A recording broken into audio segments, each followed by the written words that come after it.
Welcome to the Elusive Truth with Rich and Larry. Clown world is still going full steam ahead, isn't it, folks? At least we're finding out that our government is super efficient and we really don't need Doge anymore. No, we never elected them and we never appointed them to do this kind of stuff. That's just crazy. And Harry Balls is going nuts. Harry Balls is going nuts. This 19-year-old, it's driving him crazy. Unbelievable. Anyway, we're going to start off today's show with Jesse Waters, Fox News. We spent billions for migrants, giving them cars and houses. Unbelievable. Have a listen.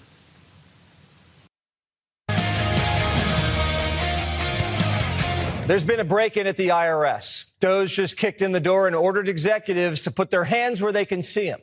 There was an ultimatum. We can do this the easy way or the hard way. Doge workers arrived today. Gavin Klager and others arrived today at the IRS. Do you expect to close the IRS, or what are you expecting? No, I don't expect it, but I think that the Internal Revenue Service will be looked at like everybody else. Just about everybody's going to be looked at. So it's they're doing a hell of a job. It's an amazing job they're doing. And you know, that force is building these, I call it the force of super geniuses, but it's building. And you know, they go up and they talk to some of the people about certain deals, and the people get all tongue-tied. They can't talk because these people get it. They're very smart people. We need smart people. Big Balls is making bureaucrats tongue-tied. What's this contract for? Terminated. Next up is NASA. Elon's nerd army is reviewing their spending. I have a feeling we're going to find NASA isn't all about outer space. If agencies can't justify their headcount, Musk's planning on slashing every department by 30 to 40%. If Doge finds an unused federal building, they're going to sell it and put the profits in the piggy bank. Trump has his eyes on 14,000 vacant federal buildings. So if you want to live in an 80,000 square foot estate at the foot of the Potomac that's been collecting cobwebs for 6 decades, put in a bid. The government has more money than it knows what to do with. We just found out we're funding Palestinian hip-hop.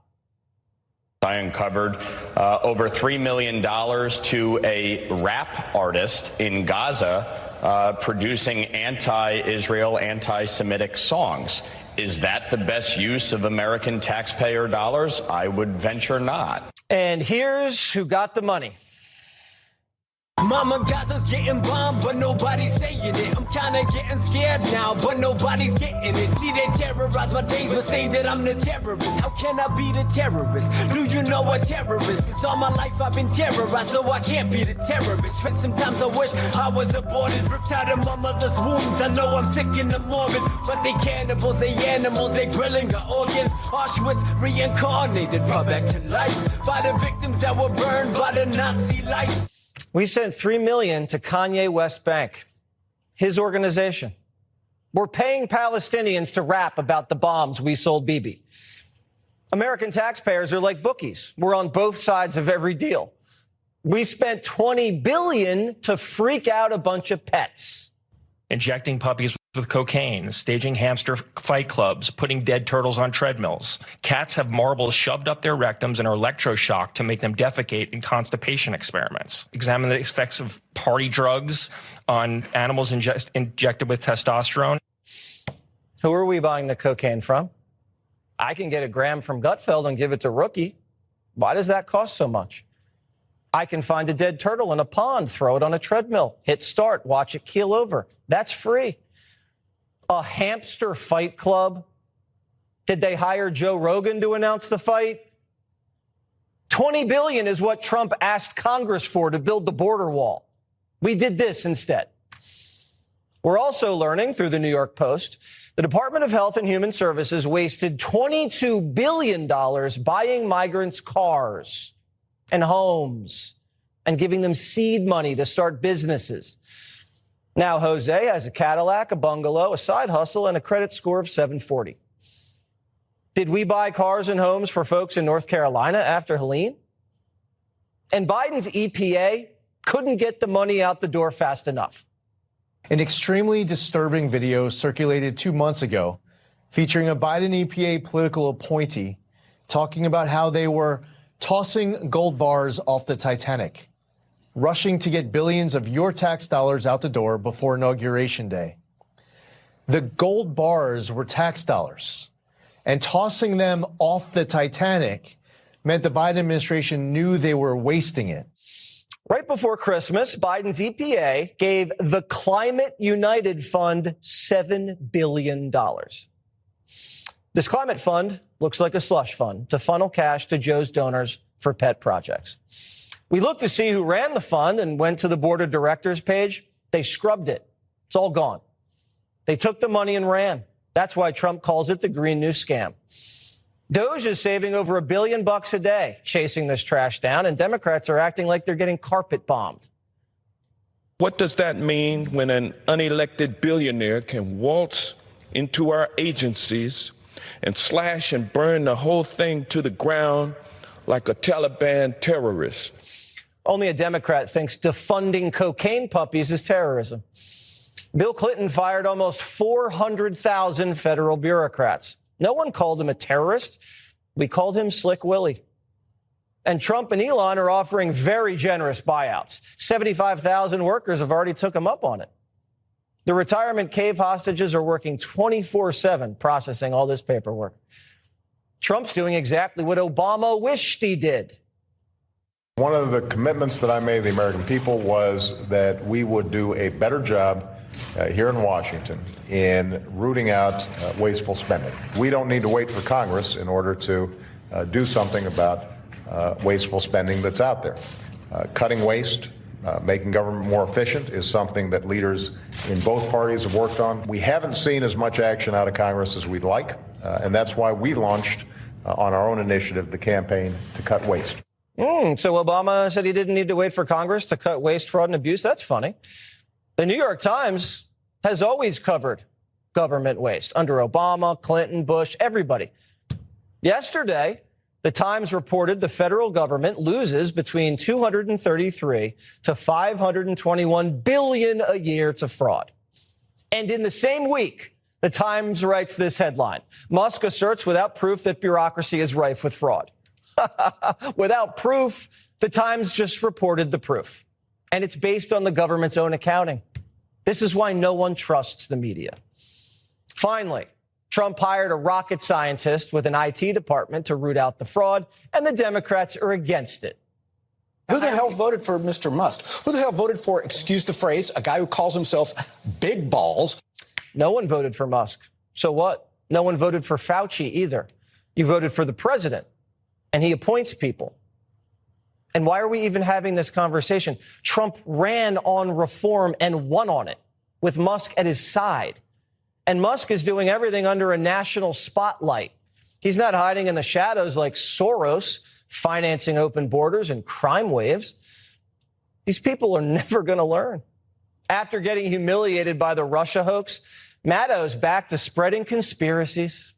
Elon Musk has apparently somehow convinced the United States government, specifically the United States Department of State, that the taxpayers of the United States of America should spend $400 million buying, quote, armored Tesla production units. Isn't it great and definitely not at all illegal or profoundly corrupt? Definitely not ripping us all off to pay themselves, right? Donald Trump didn't give that contract to Elon Musk. Joe Biden gave it to him. Even liberals are calling Maddow out. The $400 million armored Tesla story is a fake scandal in a sea of real graft and horror. And there's a difference between Musk winning competitive bids to provide armored trucks to diplomats in dangerous countries and contracts going to Greek DEI consultants, Caribbean sex change surgeries, and, hamster cage fights. Rachel should stick to working Mondays. This 5 days a week thing's not working out for her. Teslas are made in America. The State Department asked for them, unlike trans musicals or Sesame Street in Iraq. No one asked for that. Most of the country wants that stuff cut, and Democrats should too. People want the government to work better. They believe that Mr. Musk, one of the most extraordinary entrepreneurs in human history, who does not fail at just about anything, they want him to do this. Most Americans, they wanted Trump. They elected him. Democrats are only focused on one thing right now, Mr. Musk. The fact of the matter, he's quite popular. He has the largest platform in human history, which is, of course, Twitter/X. And I think we're missing the boat as Democrats, and Democrats are being steamrolled. This isn't just about money. It's about people behind the scenes abusing power they don't have to finance sick and twisted fantasies like migrant shopping sprees and sex changes and reverse racism and injecting narcotics into animals. Doge is a blessing from the heavens above. The Wall Street Journal puts it this way, quote, Elon Musk's glorious rampage through official Washington is like something from a dream. Even Ronald Reagan, the great apostle of smaller government, couldn't achieve in 8 years what Mr. Musk has done in 3.5 weeks. The billionaire businessman is less apostle than avenging angel. The Department of Government Efficiency is the change we've been waiting for. The Democrats got caught cold in the middle of a bank heist. Doge walked into the vault. Democrats were stuffing wads of cash in their bags, and they're mad that Musk is telling them to put the bags down. The bank robbers aren't the victims here. The American taxpayers are. Kayleigh McEnany's a co-host of Outnumbered and former White House press secretary. Kayleigh, I am having so much fun finding out the fraud. This is a dream come true for a journalist. And I can imagine any conservative or any common sense American voter to find out what. And Jesse, the freak out is something to behold. I mean, look, you have everyone acknowledging we have a huge national debt crisis. And you have President Trump. I remember the ads prior to President Trump, I'm sure you do too, of Republicans pushing Granny off the cliff, pushing her off the cliff because they want to cut Medicare, Medicaid, Social Security. Well, President Trump says, let's go after the rap ads in Gaza. Let's go after the low-hanging fruit. Right. And yet the left is freaking out. So they've moved from Granny off the cliff to protecting raps in Gaza. It is profoundly bizarre. And it's not like this is discriminatory. It's almost like he's going through the departments alphabetically. We're going to get to the Pentagon. We're going to get to NASA is already getting audited. This is not like picking and choosing. Every department is going to get scrutinized. And it's almost amazing that we have not seen one single Democrat saying that rapper in Gaza that hates Jews needs the money. Right. Instead, you have Chuck Schumer wildly throwing around avocados and beer. He did that 2 weeks ago to make some point about tariffs. And instead, that's what they have to do because you cannot argue with these points. Jesse, what you laid out, that is inarguable. Every American citizen would say this is a misuse of taxpayer dollars. So there's nothing that they can do except helplessly flail around grocery store products. This is a very popular thing. And what they're missing is this. Elon Musk is very popular with Gen Z. X is very popular with Gen Z. And when you dig down, Gen Z has said that the number one national security threat that they face, millennials have said this too, is the national debt. So they look at this, it's very popular, and the left simply does not know what to do. They're going to have to pay for the baby boomers' retirement, and they're not going to be able to afford it because we're going to have to be paying the interest on the debt. Hamster fight clubs. Do you see any sort of actual benefit, or am I missing something? You're missing something. I have a 5-year-old and a 2-year-old upstairs who keep asking me ad nauseum to play with them. So they benefit from these hamster fight clubs. Make it toddler programming instead of PBS, and we go a long way with it. You know, but they don't need cocaine, Kayleigh. Why are we giving puppies cocaine? And secondly, where's the cocaine coming from? Yeah, I'd love to haul Dr. Fauci before Congress and ask what he knew about some of these programs and when he knew about it, because some of these things I think could only come up in the mind of a madman.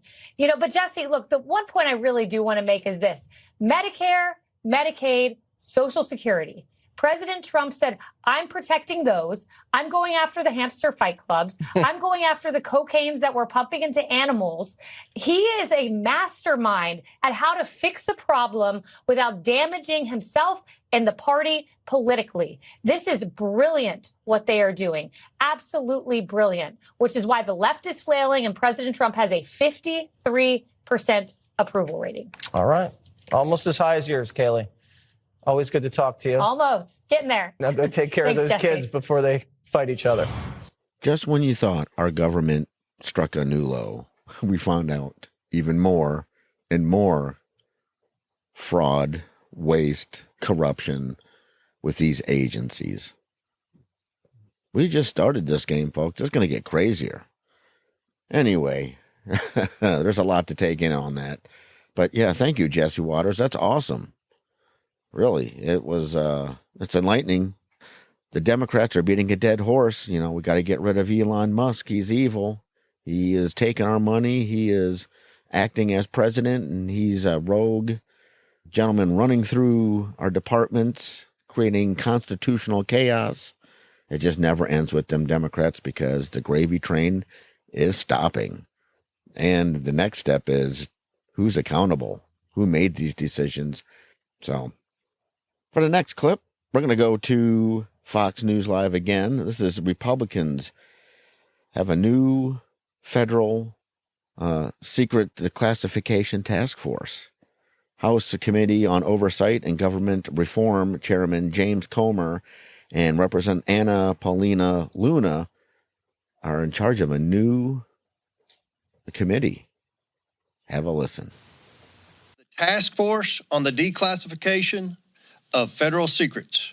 This task force will be a part of the House Oversight Committee and led by the very talented and persistent Congresswoman from Florida, Anna Paulina Luna. During her time on the Oversight Committee, Representative Luna is a sledgehammer against government secrecy.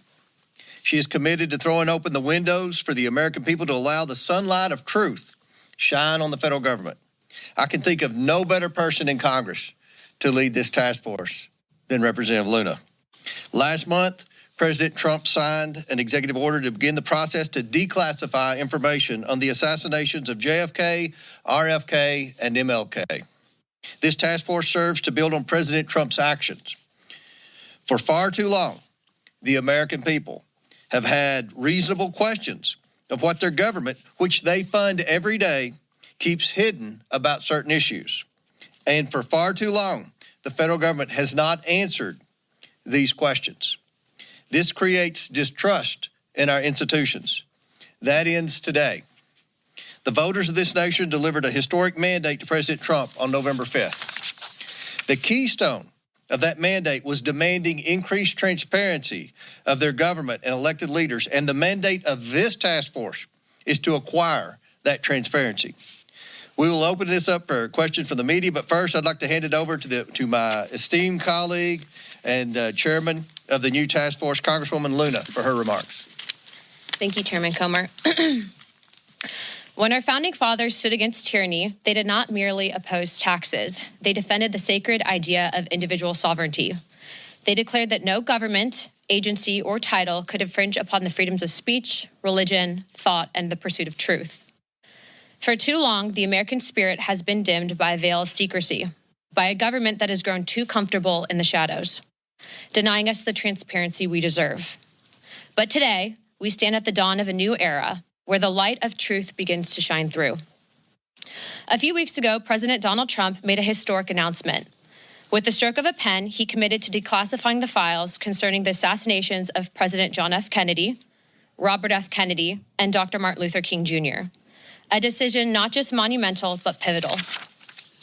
It is with profound honor that I have been entrusted by Speaker Mike Johnson and Chairman James Comer to lead the House Oversight Task Force on Declassification of Federal Secrets.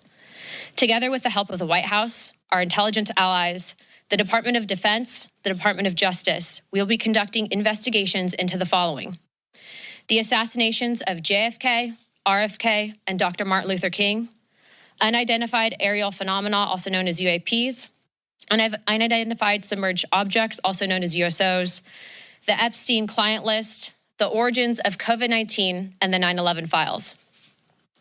This task force will be a beacon of bipartisanship. On the Republican side, Representatives Burchett, Boebert, Burleson, Crane, Gill, and Mace will be joining me, although I'd like to note that I'm expanding this to the entire governing body and will be allowing certain members to waive on. Our first hearing is set for March. The date will be announced soon, and we've already initiated close to a dozen communications with various agencies, to include Pam Bondi at the Department of Justice and the Secretary of State. This will no longer be a task force that makes bold promises only to fade into irrelevance or send strongly worded letters. This will be a relentless pursuit of truth and transparency, and we will not stop until the American people have the answers they deserve. We will cut through the bureaucracy, challenge the stonewalling, and ensure that the American people finally get the truth that they have been denied for too long. If we are to endure and thrive as a nation, we must restore trust through transparency. The American people must be trusted to think for themselves, to form their own judgments from the truth that they are entitled to know.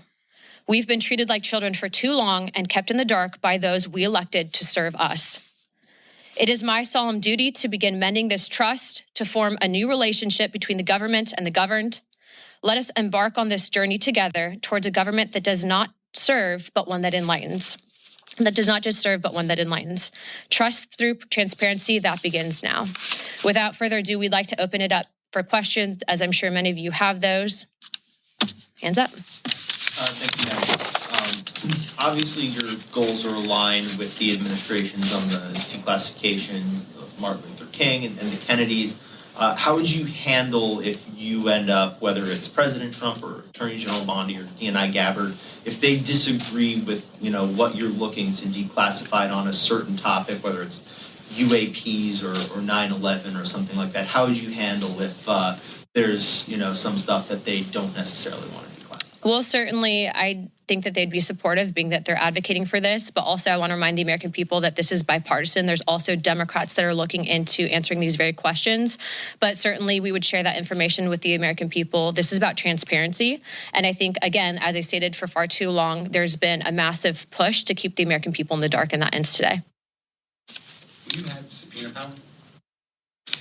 Chairman? The task force does not have subpoena power. I do. The task force is going to be subsidiary of the full oversight committee. So if we have to issue one, Congresswoman Luna, we'll discuss it and we'll take appropriate action. But in full transparency, we have a great working relationship, as I stated earlier, with the White House, with the DOJ, with the Secretary of Defense, and the Secretary of State. The incoming FBI director, I think, will be very supportive, and we've also been told that the CIA director is very supportive. To put it in perspective, I think that this issue transcends not just one administration, but multiple administrations, and it hasn't been until now that we've been able to get people actually in positions of power that will push for transparency. Now, if I find that different entities in the various intelligence agencies are stonewalling us, I'm going to make that known to the American people. But as of right now, we are cautiously optimistic. What's your priority list? Because Epstein, 9/11? Our first investigation will be announced, but it's going to be covering on a thorough investigation into the John F. Kennedy assassination. And I can tell you, based on what I've been seeing so far, the initial hearing that was actually held here in Congress was actually faulty in the single bullet theory. I believe that there were two shooters, and we should be finding more information as we are able to gain access into the SCIF, hopefully before the files are actually released to the public.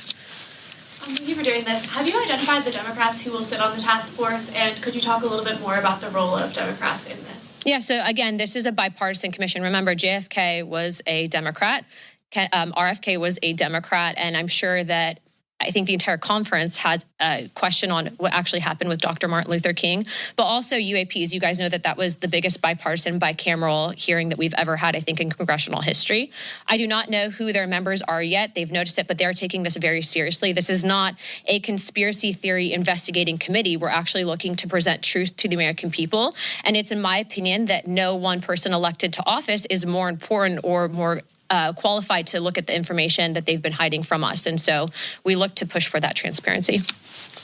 What sort of witnesses will you expect to have at your hearings? I know you said the first one's in March. Would that be department heads, former employees of various agencies. Would you like to jump in? Yeah, I was going to say, based on what we're actually looking to do with the JFK investigation, I'm looking to actually bring in some of the attending physicians at the initial assassination, and then also people that had been on the various commissions looking into, like the Warren Commission looking into the initial assassinations. There's been conflicting evidence, and I think that even the FBI at the time reported some anomalies in the initial autopsy at Bethesda, Maryland. All of those, though, seem to have been rinsed and repeated in the media to push a certain narrative that we don't agree with. And so I think that in order to put to bed some of the theories that have been out there on John F. Kennedy, we have to know the full truth. And the full truth starts with transparency. And that's why these files is so important for the American people to read for themselves. With this task force, what are you hoping to uncover as far as UAPs that you have not already heard from other UAP hearings? The biggest information problems that we've had with UAPs is the amount of stonewalling, stovepiping, and also it seems that there is this push to gaslight the American people into looking at the evidence and then not fully believing it. I think for us, if we're writing the budget, for example, into the Pentagon, if we're writing the budget overall for whatever programs might be out there, why is it that members of Congress who are given a top secret security clearance are being denied access? That's not a free and true government. And so for us, especially being that we have now a Secretary of State who's actually open to declassification and Marco Rubio, we're hoping to present that information and at least acknowledge it from a government perspective that we are not alone, but also let's see what the evidence is. Thank you. Have you already been in contact with or started to send requests to these different agencies and federal departments? Yes. In fact, the letters went out this morning, not just on RFK, JFK, and MLK, but on everything that I had listed above to include UAPs, Epstein, and 9/11 and COVID, to the State Department, Department of Defense, CIA, and then also we'll be sending some to the FBI, and letters have also gone out to the NSA. How is this going to be different than the House Select Committee on Assassinations, which investigated both the John F. Kennedy assassination and the King assassination? Well, what's interesting on that specific committee is what, to my understanding, when they actually brought in expert witnesses, they weren't actually people that were in attendance to the initial autopsy at Bethesda. But also, this is a bigger committee than just the JFK assassinations. We're also expanding into Epstein, COVID origins, 9/11s, and then UAPs and USOs. And so before, where we initially had some of these hearings, this is going to be an encompassing committee that's going to work directly with the White House on information that they're declassifying. Just be quick. Yeah. You mentioned the Warren, there's the Warren Committee, but also the Select. Correct. Correct. There's actually 3 different government investigations into the JFK assassination. But again, this committee is expanding not just there, but outwards into other fields. And again, we're working directly with the White House. In previous investigations, they didn't have access to the information that we are going to have access to. And so that's a big deal, especially if you're looking at what truly happened with JFK. Are you going to get a top secret clearance? I already have a top secret clearance. You do? All members of Congress have a TSCI. The question is do we get SAP access, of which Chairman Comer has been very supportive, and we'll be getting SAP access as well. Okay, 2 more, and then we're going to wrap it up. Obviously, some of the questions on some of these topics, whether it's Jeffrey Epstein or COVID-19, the questions are obvious. What specifically, though, are the questions you're looking to get answered with regards to September 11th? We just want the truth. How much did the CIA know in advance? But also, remember, when you have only certain information that's shared with the American people, that's when conspiracy theories happen. And it's in my opinion that conspiracy theories can be detrimental. It doesn't mean that in the last couple of months we haven't been right on a few things. But what I will say is I think that we deserve to give this information to the American people. I don't agree with the stonewalling that's occurred. And also, how do we prevent things like it from happening in the future? And we have to know the full picture, and the American people deserve to know that as well. Can we expect any collaboration with the Department of Government Efficiency? I don't know what information Doge would have, but I would encourage them, if they have anything on JFK, Epstein, or anything in between, that they bring it to our office immediately. Okay, 1 more, and then we'll wrap it up. This is for Chair Comer, if you don't mind. Of course. Your oversight of sanctuary cities. Senior City Mayor Eric Adams stand apart from the other Democrats in that he's cultivating a relationship with President Trump and has been critical of sanctuary laws. And what do you hope to uncover with this hearing? Well, we have a lot of questions. Some of the people in the mayor's administration have been vocal that they weren't going to comply with federal law, that they were going to continue to act as sanctuary cities. We want to know about coordination and communication they had between the previous administration. How did so many of these illegals get there? Who was paying for it? Who were they communicating with to be able to provide housing and so many other benefits to such a large population of people? Just the basic questions we all have. Who was paying for it? Who was leading the efforts to transport the illegals from wherever their entry point was in the United States to these sanctuary cities? And are the mayors going to comply with federal law now? Are they going to work with Tom Homan and the national security groups in the Trump administration to try to deport the criminal illegals and stop being a sanctuary city? Do you feel less worried about Eric Adams himself considering his signals? Worried about what? Do we feel less worried about Eric Adams?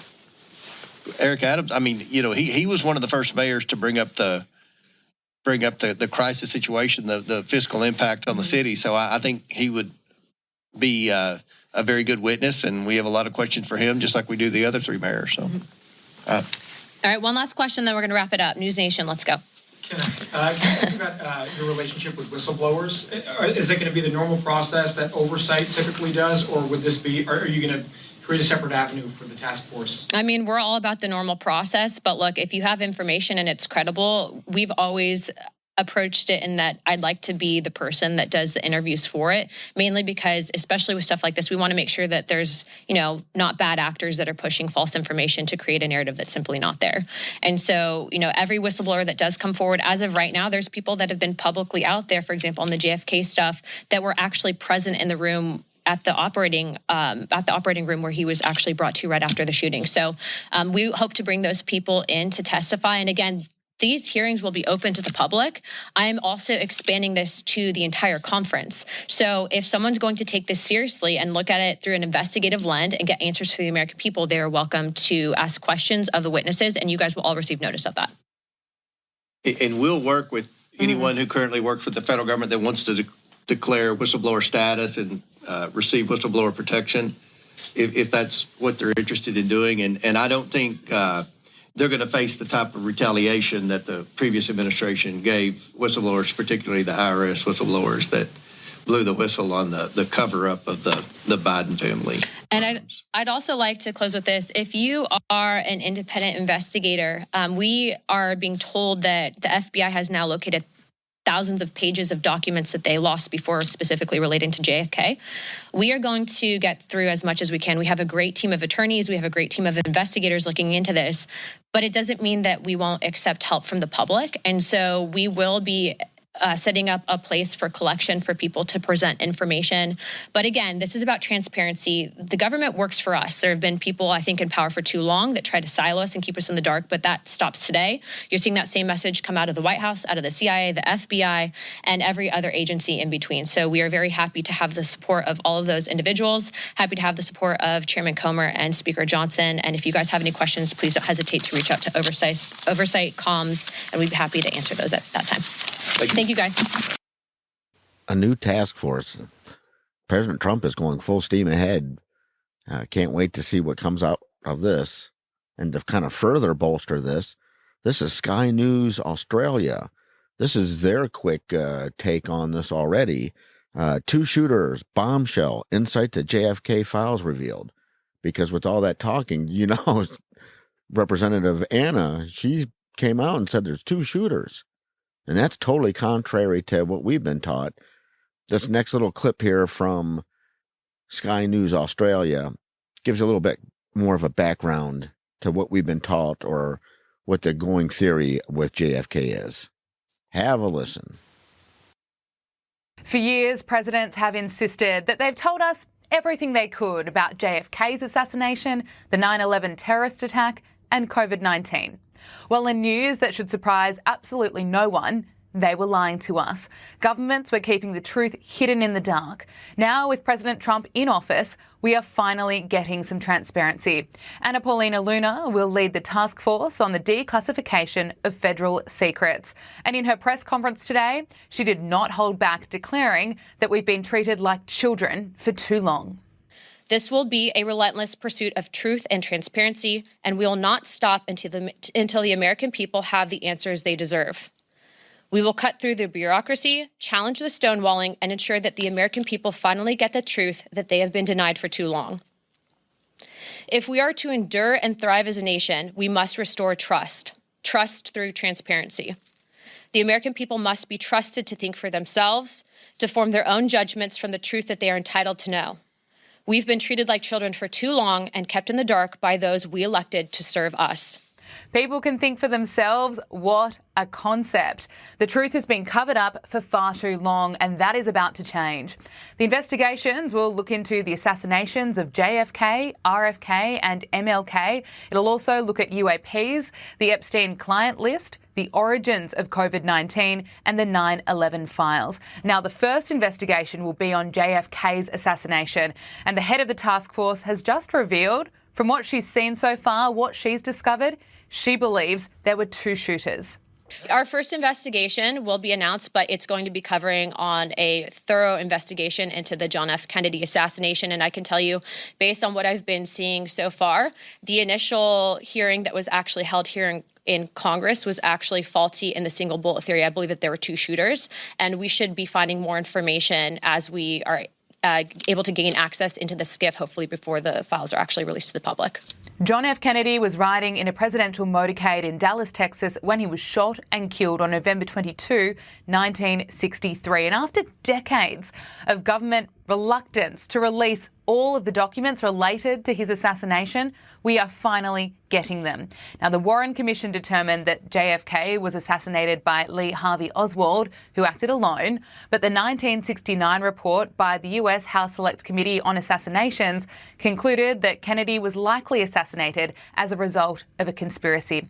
Now, Anna Paulina Luna has said that for years, a certain narrative has been rinsed and repeated in the media without the full truth. And she hopes that all the theories that have been flying around out there will be put to bed. There's been conflicting evidence, and I think that even the FBI at the time reported some anomalies in the initial autopsy at Bethesda, Maryland. All of those, though, seem to have been rinsed and repeated in the media to push a certain narrative that we don't agree with. And so I think that in order to put to bed some of the theories that have been out there on John F. Kennedy, we have to know the full truth, and the full truth starts with transparency, and that's why these files is so important for the American people to read for themselves. Finally, it only took 61 years and a president as tough as Donald Trump for us to get here. This is what will be included in the task force, with the hearings expected to start next month. Based on what we're actually looking to do with the JFK investigation, I'm looking to actually bring in some of the attending physicians at the initial assassination, and then also people that had been on the various commissions looking into, like the Warren Commission, looking into the initial assassinations. Donald Trump followed through with his campaign promise and ordered the declassification and release of secret files on the assassinations of JFK, RFK and MLK in January. Now, since then, the FBI has discovered nearly 2,500 new records relating to JFK's assassination. This is not a conspiracy theory investigating committee. We're actually looking to present truth to the American people. And it's in my opinion that no one person elected to office is more important or more qualified to look at the information that they've been hiding from us. And so we look to push for that transparency. Here's Donald Trump speaking about the JFK files during the election campaign. They called me, a lot of good people called me, people that that you would find reasonable people. And they asked me not to do it. So I said, well, we'll close it for another time. But if I win, I'm going to open them up. I'm just going to open enough time. Why didn't you open it up the first time? Because though? a lot of times, what was the hesitation? Addresses, people that are still living. There are people that are affected. And there could be some national security reason that that I don't have to necessarily know about. But some very good, talented people asked me not to do it. I opened it up, and then they said, would it be possible for us to do that a different day? How much of it did you read into? I I think it's going to be just fine to open it. Let me put it that way. I think it's fine. It's going to be time. It's a cleansing. It's really a cleansing. So I'm going to do it. I'm going to do it immediately, almost immediately upon entering office. And it's interesting, Trump has doubled down on his promise to release records related to former President JFK and RFK, as well as Martin Luther King Jr.'s assassinations. Here is Trump speaking about this. As a first step toward restoring transparency and accountability to government, we will also reverse the overclassification of government documents, and in the coming days, we are going to make public remaining records relating to the assassinations of President John F. Kennedy, his brother Robert Kennedy, as well as Dr. Martin Luther King Jr., and other topics of great public interest. It's all going to be released, Uncle Sam. It's just amazing to hear him speak about the transparency, and I think that's what really resonates with voters, with Americans. They want governments to be more transparent about what's going on, what's been done in the past. What can we expect from this? Well, I completely agree. Sunlight is the best disinfectant, and this should be a bipartisan issue. I think both sides of the aisle should be welcoming this. It seems quite fitting that he would announce something about MLK on MLK Day here in America. And one other figure who's bound to be intrigued by how things unfold is Robert F. Kennedy, his mooted health secretary. So I think we can expect a lot of interesting things here. But even if the government narrative about what happened with these assassinations turns out to be true, well, great, that reinforces their credibility, which they could really do with rebuilding at the moment. Otherwise, the public does have a right to know what's really gone on here. And I think that was the key part of that passage, is that Trump said this is a great topic of interest to the public. We deserve to know. The public has a right to know. And I think he's doing exactly the right thing. The final thing to note is that this really enforces this idea of Trump the outsider, who's really coming in to knock down the walls of the state and share with the public as much as they can and possibly know. I'm still amazed how Sky Australia has this down already. I'm still amazed how Sky News Australia already has a good picture on what's going on quicker than most of our media here in the United States is. But once again, very nicely done. Explained a lot that most people might not be familiar with surrounding the assassination of JFK. So a lot more to come out, and I am sure it's going to be crazy, especially when they start talking about more about aliens and all this other crazy stuff. Epstein, more down to earth, and what's unfortunately more prevalent than anything else in our world. So, again, with that, thank you for coming down the rabbit hole with me, checking out the latest stuff with President Trump and the new administration. We're living in some extraordinary times, and so far, it's full steam ahead. So thank you. God bless you all. We love you. Take care, and we'll see you real soon. February 15th will always be a special day for me. Take care. See you soon.